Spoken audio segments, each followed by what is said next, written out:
Corrigeons cet exercice. La particularité du sélénium, de symbole SE, est sa capacité à agir comme isolant électrique dans l'obscurité et comme conducteur électrique à la lumière. Il est utilisé dans les imprimantes laser. Le noyau d'un atome de sélénium a pour masse 1,32 × 10 exposant -25 kg et possède 45 neutrons. Donc voici des données essentielles pour pouvoir faire la suite de l'exercice, donc je vais les surligner. Déterminer le nombre de protons de cet atome et en déduire le nombre d'électrons composant son nuage électronique. Alors tout d'abord, le nombre de protons, vous savez qu'on appelle ça aussi le numéro atomique Z. Alors qu'est-ce que j'ai pour pouvoir répondre à cette question? Ce que je connais, c'est le nombre de neutrons. Ok. Il n'y a pas de correspondance entre le nombre de neutrons et le nombre de protons. Par contre, on m'indique la masse totale de l'atome ainsi que la masse d'un nucléon. Or, vous savez que la masse approchée de l'atome, petit m, est égale à A fois, A étant le nombre de nucléons, A fois la masse donc justement de nucléons. Je connais petit m et je connais la masse du nucléon, donc je vais pouvoir en déduire la valeur du nombre de nucléons, c'est-à-dire grand A. Et grand A, comme c'est le nombre de protons et de neutrons, et que je connais ici le nombre de neutrons, eh bien je vais pouvoir en déduire le nombre de protons.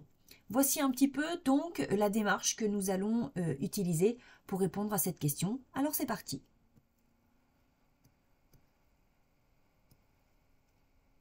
Écrivons tout d'abord l'expression de la masse approchée de l'atome, et puis on va en déduire le nombre de nucléons.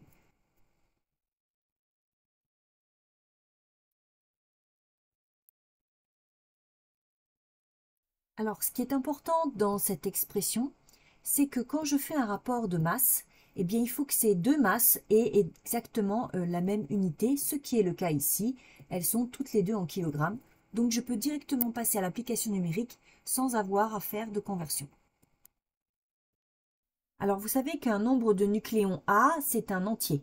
On ne peut pas avoir un nombre avec des chiffres. Donc ici, quand je tape ce calcul, je ne tombe pas exactement sur un entier, mais je vais donc écrire la valeur qui s'en approche le plus, c'est-à-dire ici 79.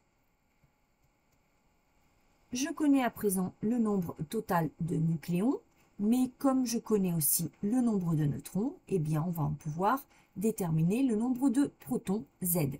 Z égale à moins n. Donc, nous pouvons dire que cet atome de sélénium possède 34 protons. Alors vous savez qu'un atome étant électriquement neutre, il possède autant de protons que d'électrons, donc il va posséder aussi 34 électrons.